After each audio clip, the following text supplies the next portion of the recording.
A fault is a weakness, a defect, a fracture. Faults divide, tear, and consume. Here in the city of Chester's Chasm, we struggle to maintain that precarious balance over the precipice in the earth, in our lives, and in our hearts. This story is about 4 teenagers with faults of their own. The fault between my faith and freedom. The fault between my family and identity. The fault between my choice and my obligation. The fault between my life and death. As these fractures grow, we stand at the edge and ask, what must we sacrifice to sate the void's endless hunger? Is it possible that the answer lies within all our faults? Hey you, welcome to All Our Faults, a Monster Hearts 2 actual play podcast. I am your host and producer, Mistress Winter. I don't know about you, but I struggle with stories where miscommunication is one of the primary plot devices. It drives me nuts and makes me want to shout, "This could have been avoided if you were just honest with each other." Say what honesty demands. It's one of the 4 parts to the Monster Hearts agenda and another great guideline for life. It encourages us to communicate our thoughts and intentions so that others don't have to guess at it, because very often that guess is wrong, especially for our imaginary characters. Without our players verbalizing how their characters are feeling, the others would have little to react to and ultimately stunt the story. In real life, you may be able to read body language, micro-expressions, and other indicators to build an educated assumption about what another person is thinking or feeling. However, when communicating over text or within our fantasy worlds, we don't have access to those clues. Further, some people don't have the skill or ability to interpret those kinds of signals. So I recommend putting "say what honesty demands" into practice. Communicate what is going on behind your eyes and be prepared to receive the other person's own honest expressions. I can bet that it will lead to far less miscommunication, as well as build strong pathways to mutual understanding and authentic interactions. Enough of my little ramble. On with the recap. Saline had a bit of a standoff with Sarah Paisley, believing that the influencer was leading Saline's sister, Ella, into danger. That danger came to full actualization as the direwolf emerged from hiding and absconded with the half-elf princess. Michael and Bert gave chase but were waylaid by strange specters in the labyrinthian forest. Deciding instead to ambush the wolf, Bert and Michael posted up at the cascade. Crispin, still in his pre-vigil preparations, became suspicious that his religious leaders were sending him to his death. Content warnings for this episode include consensual sex, domestic abuse, self-harm, and veiled suicidal behavior. Time codes for these scenes are in the show notes. Stay tuned after the episode for shoutouts and thank yous. Please enjoy.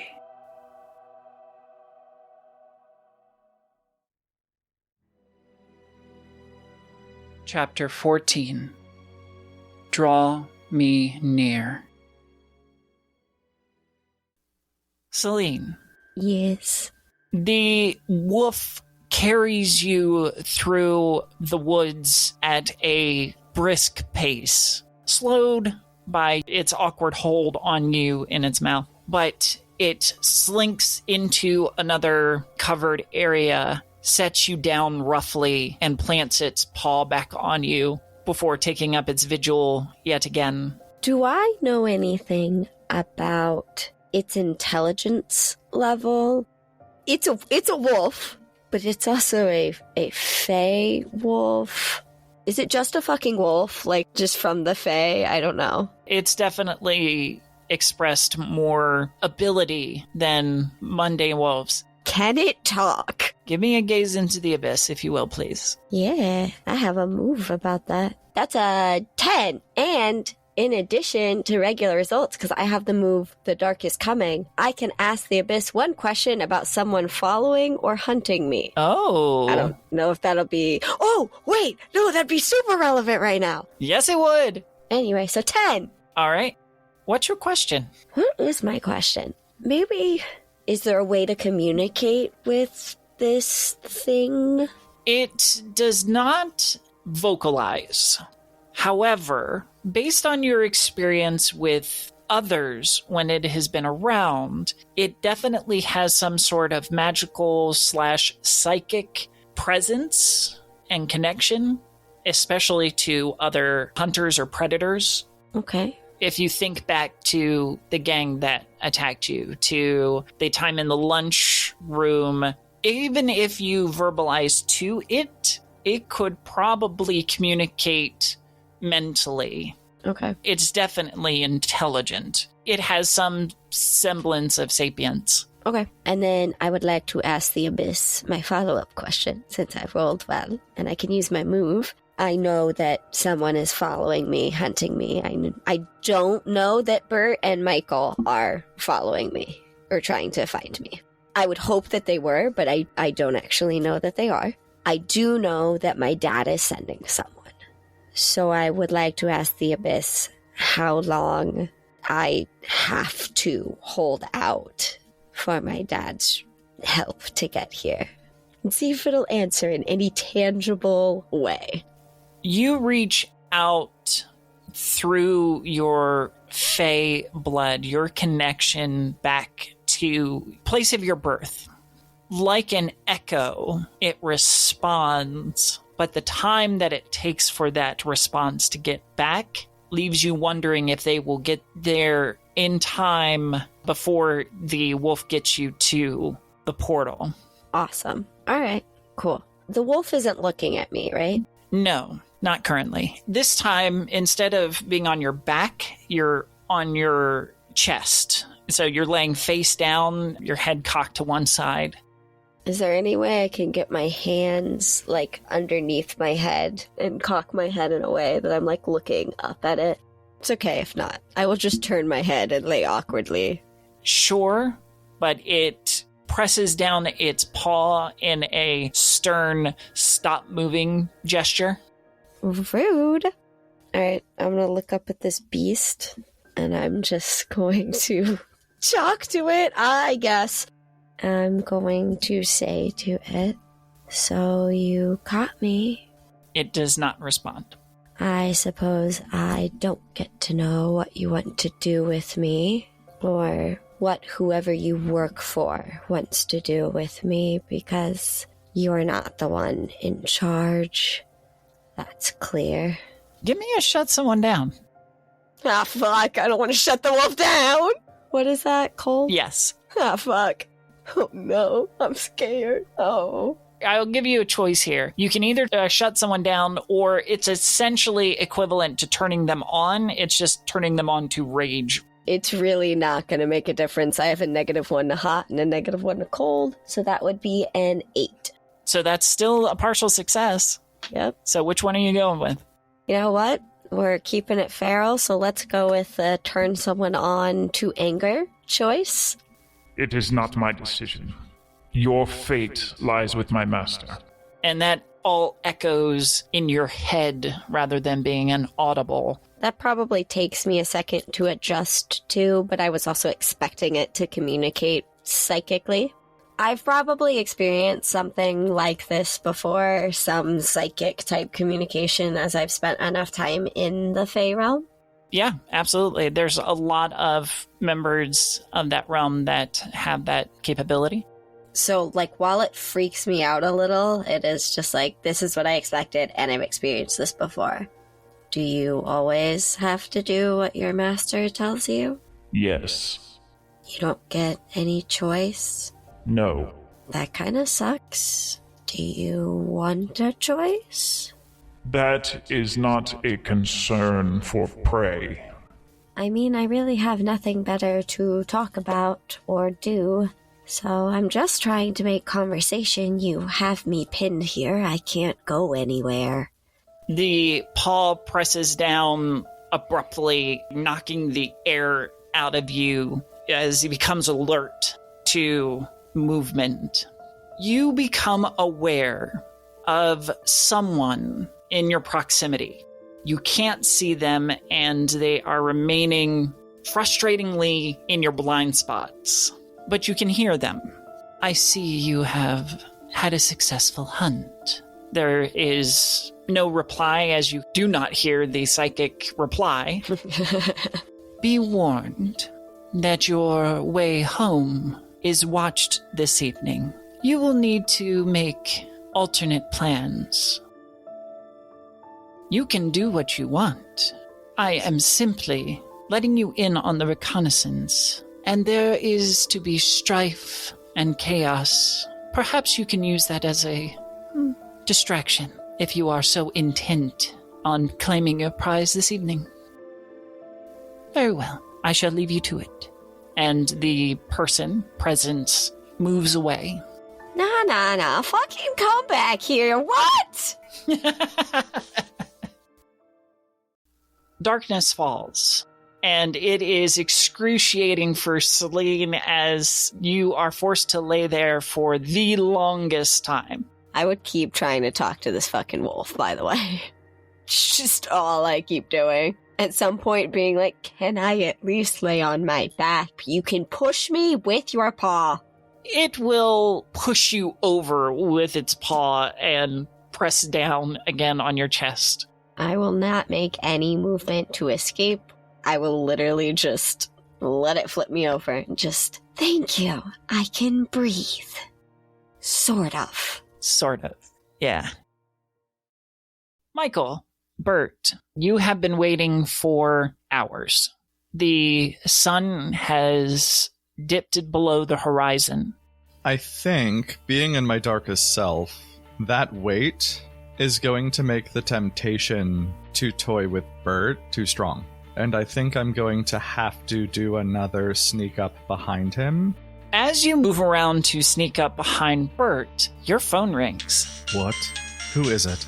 I'm gonna turn. I'm like, well, hey, what? Shh, what are you doing? Hold on. It is Vega. No. What does it say? Oh, it's ringing. Oh, God. I have to talk to Daddy? Hello? Michael, Yes. where are you? By the falls. Did I not say that I had a job for you this evening? Yes. I apologize if I am late. It will be forgiven if you come now. No. And I hang up and I throw my phone. I'm in my fucking darkest self, and what better way to play with that asshole than to tell him no? I told him where I was. I am screwed. Oh no. I just got the gravity of what I just did to myself. Okay, well, yes and. Keep it feral. Bert, you witnessed this. Any response? Is everything good, Michael? You're like paler than normal right now. No. Okay. And then Michael kisses you. Oh, okay. I think Bert goes along with it. Michael's gonna try to turn you on again. Let's see how that goes. That's an 8. Partial success again. So, Bert, you can either take a string, or you can give yourself to him, promise something you think he wants, or get embarrassed and act awkward. That is a big decision. I like all of them. I think Bart is just gonna give in because he's like feeling confident. He's doing something cool, fighting fucking ghosts and monsters and things, and he's with the boy he likes, and things seem to be going well right now, so I think he's just gonna like see where this goes. Yeah, well, I think then things are going to escalate, and we're going to learn about the other half of my sex move, and I'm going to find out about yours. Yeah, Michael's going to escalate it as far as you want to go. And we're going to find out if Bert is a top or a bottom. Oh, interesting. Was that on your character sheet? Yeah, it's crazy. It says it right there. No, Bert's definitely a bottom, but I was just looking at my sex move here. I can come to your aid if you were gonna die on your last... That sentence took a pivot. Oh, yeah, it did. If you will, please, between the two of you, as far as you're comfortable, describe what happens here. Well, I started this, so Michael leaps forward and grabs your face and just kisses you deeply. And he pulls you in with a certain kind of intense desperation because he is so done with just everything else. And you are the only person at this point in his life who just acknowledges him. Oh, wow. That's not where I thought that was going to go. Oh, damn. Okay. Yeah, and I think Bert is just going to go along with it, just like holding your back, ruffling your hair and everything, just because like this is what he's wanted for so long. And this is the first person that he like told they had that experience together of like the undeath and everything. So he's finally like getting noticed. Like I said like earlier, he's fighting monsters, being with this boy. He hasn't forgotten the mission, but he is quickly forgetting why he is out here. He has a new mission now. I think a hand will just slide up the back of Bert's shirt and scratch with those sharp nails along, not drawing blood, but getting close. And he will go fast, but not too fast, knowing that you have zero experience and that you are a sweet, sweet moron. And he will seize control. Yeah, absolutely. Bert is just gonna like touch back, feel, and everything, but also like definitely let Michael take the lead because he doesn't know what's going on. I think that his mouth will drag down to your neck, biting without drawing blood, not too deep, and will simply play with you because he knows you will do anything he wants him to, and that's the way it has always been. Okay, you're cruel. Teasing and poking. As he's there, I'm going to start, I don't even know what kind of shirt I'm wearing. I didn't think that this was going to be happening, but just starting to like undo my shirt.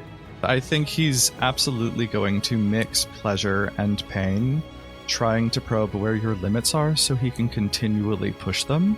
And eventually we both will be there in the middle of the woods, next to the falls, right by the edge, naked on the ground, having sex. Yeah.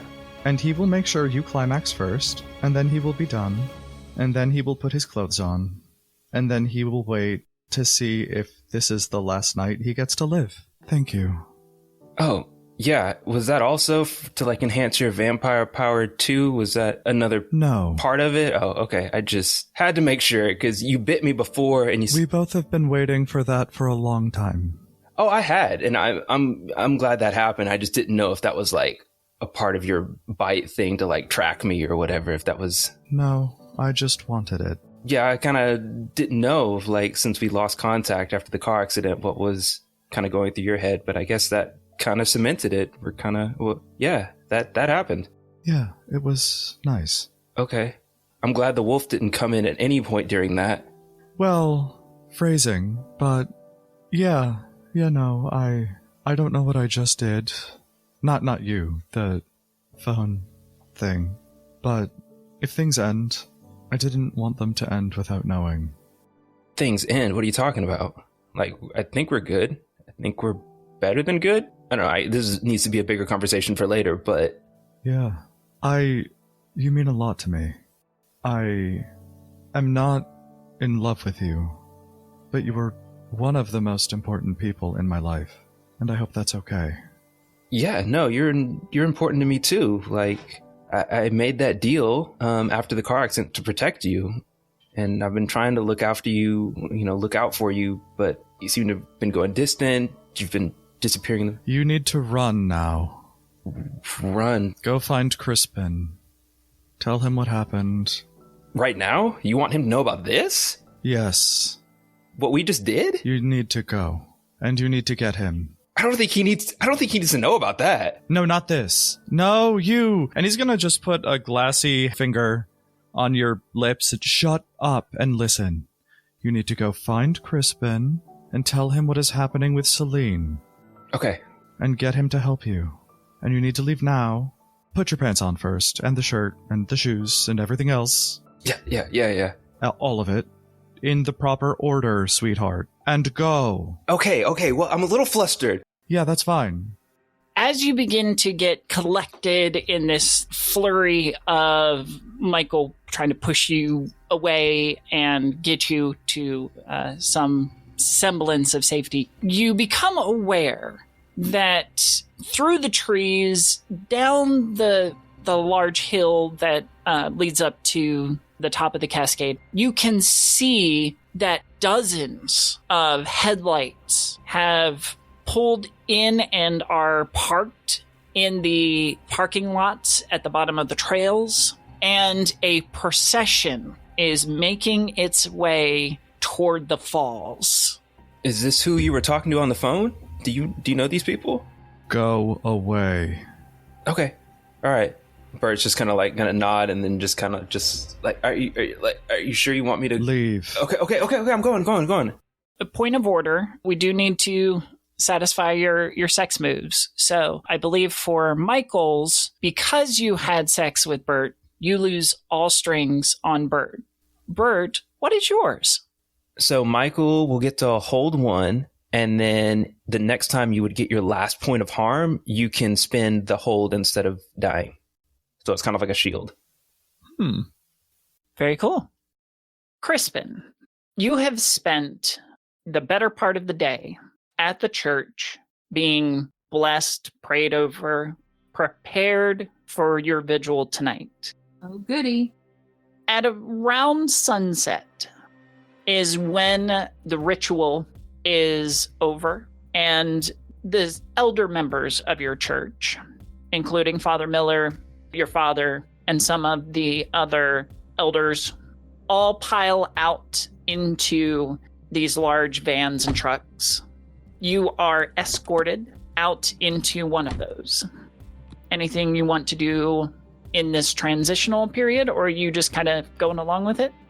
I don't think there's anything I'm doing while I'm actually in the van. But I think before I left my house to go to the church, I think I filled my pockets with breadcrumbs and trinkets and gifts for the birds that Scarlet helped me befriend. Just as to use the appropriate phrasing, as a Hail Mary.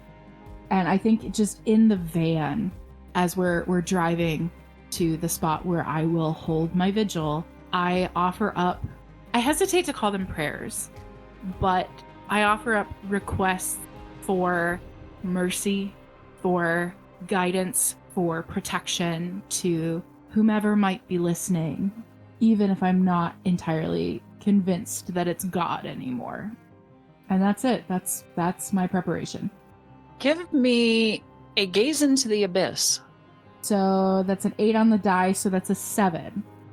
As you're thinking these wishes and hopes into the ether, there is a response.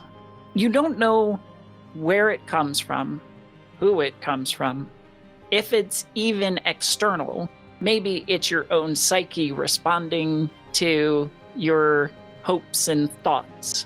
I'll take it.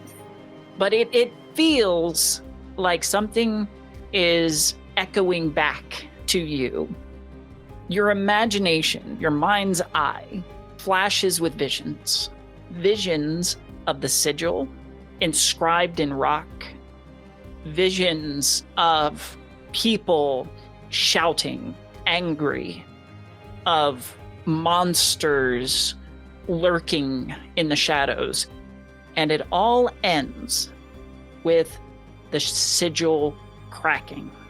And that's the last thing I see before we arrive. Yes. When you say the sigil, this is something I've seen before? It resembled the sigil that is inscribed in your Bible, or in Father Miller's Bible. Gotcha. But it's carved in rock. Yes. In the vision, does the rock look like it's at the chasm, at this place where I'm going to be holding vigil? That's the sense you get, yes. Okay. I think Crispin is comforted by that. I think that gives him direction, even if he's not 100% sure he wants to follow it. It's something to go on. I think that'll give him a sense of peace. And so he will visibly settle as the ride goes on. And I don't think he'll talk to anyone in the van, even if they are kind of bubbling up and chatting around him. I think he is very introspective and self-focused. And unless someone really works hard to gain his attention, he will just be sort of living in that, like, okay, I think I have a direction, kind of. In your particular vehicle, you have Father Miller, your father, and a couple of other elders. The rest are following in other vehicles, and you are headed to the Cascade. By the time these visions have faded, this daydream has faded, you are entering into that wooded area. Bert, where are you running to? I don't know if I have a specific destination. I just know that Michael told me to go away and maybe find some help or something, but I'm confused. I'm a little hot and bothered. A lot of things happened in a short amount of time, so I'm just like, okay, run, sure, this way. I just like point to a direction and just take off in that direction. Give me either a runaway or a keep your cool. Let's do keep your cool. That's cold, right? Yep. Okay, that is a 6 - 1, so that is a 5. 5. Oh, okay. Yeah, you run blindly down the trails, not thinking too clearly about which way you're going, and find yourself inexorably lost, far away from the lights of the parking lot or the road that runs through the forest. But you do hear something as you stop to catch your breath and get your bearings as much as you can, considering you have no clue where you are. Very faintly, you can hear the snapping of twigs, of rustling leaves, and you think you can see through the trees a large, hulking form darting from tree to tree. Crispin, is that you? Please be you. I don't know who else this could be. I'm just kind of yelling out names at this point. God, I hope. Do you know where we are? I just want to call out to whoever that is. Our scene cuts to a dark study with large windows overlooking Chester's Chasm. Dominic Vega's hand clutches as hard as his jaw, crushing the cell phone in his palm. Michael's name flickers out under the shattered screen. At any other time, Dominic's temper would be volcanic, and much of his study would be in danger of destruction. But he cannot display such gross loss of control in the presence of his guest. The cold, lurking stare on Dominic's back forces him to contain the rage for the moment. After a restrained breath, Vega turns and addresses his visitor with a forced smile. Your Grace, it seems that my original driver is indisposed at current. Vega begins apologetically. However, I have a second who would be more than happy to provide you a tour of our fine town. The towering figure merely lifts a hand, gesturing for Dominic to proceed. Vega gets a glance at the hint of desiccated flesh pulled too tightly around the limb that quickly disappears beneath the layers of robes and veils that his guest wore, no doubt to obfuscate their true ancient form from the unworthy eyes of mortals. With a now useless cell phone, Vega uses the landline on his desk to make his second call. To his expectation, the response is swift and obedient, much unlike the first. It will be a few minutes until the driver arrives, Dominic announces, ever the humble host. While we wait, perhaps I may best direct your drive toward something specific. Do you have any particular sights you would want to see in our fair city? The visitor is deathly still for a long moment. If Dominic had not had previous experience with them, he would have been concerned whether they were listening, but he knows them to be considering. I seek a vessel. Their voice, dry and grating, is barely a whisper but fills the room nonetheless. Tell me of this place called the Mall. Dominic nods hesitantly. wondering why his guest would want to search in such a wretched part of town. It is one of the more destitute areas of our city. Poverty, crime, and homelessness are twice as high as anywhere else in... Even as he speaks, the realization dawns on Vega the reason for the visitor's strange request. Ah, I understand. Very good. The phone rings some 10 minutes later, which confirms the driver has arrived. The driver is awaiting you downstairs, Your Grace. Dominic leads the way to the door, escorting his guest to the elevator. I wish Your Grace a successful hunt. Our view descends on a bedroom window flanked by heavy curtains. A stained glass rabbit hangs in the center. The meager moonlight illuminates impact cracks throughout the animal's shape. Beyond the window's dressings, Barbara Holcomb hurries through the door and closes it. The lock is engaged, and she braces her back against the door just as it begins to shake from the violent pounding on the outside. The woman breaks into fearful sobs even as she digs her heels into holes worn into the carpet. She has not grown accustomed to her uncle's drunken shouting and assault, despite it becoming a near nightly routine. He will wear himself out in a few minutes, but until he relents, Barbara is in crisis mode. Her body already hurts from securing the door, which will add to the soreness accompanying the various bruises that will form around her torso. She holds out simply through sheer willpower and the thought of what would happen if her uncle got through that door. Eventually, a slew of muttered curses mark the end of the siege. Barbara collapses to the floor, exhausted in her despair. Cut to a drawn bath, steam carrying the scent of lavender throughout the small bathroom. Barbara stands transfixed in her mirror, a mix of horror, sadness, and fascination washing across her face as she takes in the whole of her body. Splotches of yellows, purples, reds, and blues make her ribs and stomach look like they've been haphazardly tie-dyed. At least the physical abuse has tangible results. The mental anguish is more insidious and ultimately invisible.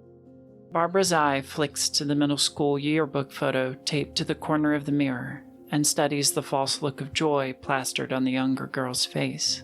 She's gotten better at masking in those few long years. Having her yearbook club helped with that. The structure and community of the club gave her purpose and provided a safe place away from the violence of home.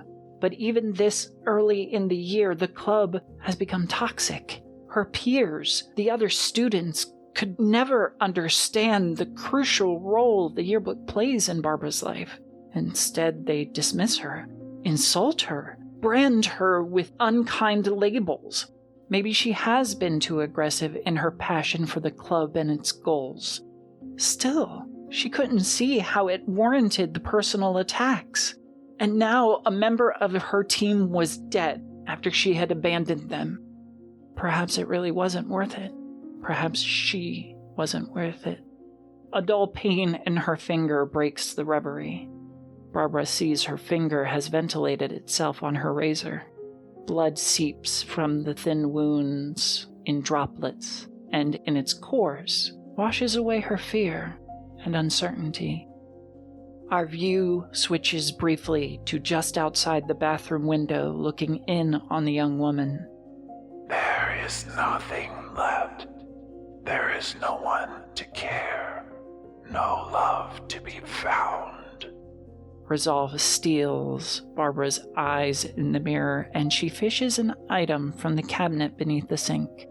Clutching her prize close, the teen turns to the bath and considers it before stepping into it and sinking into the waters.